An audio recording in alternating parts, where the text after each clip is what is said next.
ہم کریں گے ہر مظلوم کی حمایت۔ السلام علیکم ناظرین، میں ہوں حرین فاطمہ اور آپ دیکھ رہے ہیں حمایتی نیوز HD چینل۔ نظر ڈالتے ہیں آج کی اہم خبر پر۔ ایرانی صدر ابراہیم رئیسی کے ہیلی کاپٹر حادثے میں جاں بحق ہونے کے بعد آج ایران میں قبل از وقت صدارتی انتخابات منعقد ہوں گے۔ ایرانی میڈیا کے مطابق قبل از وقت ایرانی صدارتی انتخابات میں 2 امیدوار مقابلے کی دور سے دستبردار ہو چکے ہیں، جبکہ صدارتی انتخابات کے لیے 4 امیدواروں کے درمیان مقابلہ ہوگا۔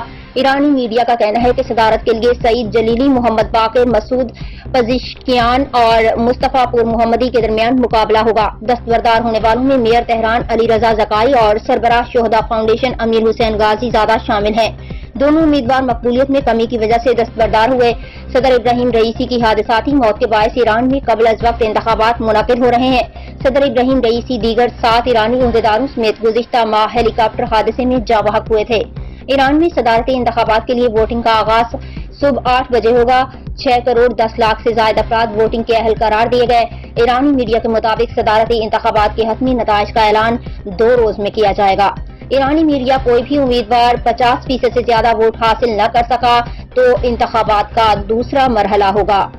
اب تک کے لیے اتنا ہی۔ مزید خبروں اور اپڈیٹ سے باخبر رہنے کے لیے دیکھتے رہیں حمایتی نیوز HD چینل۔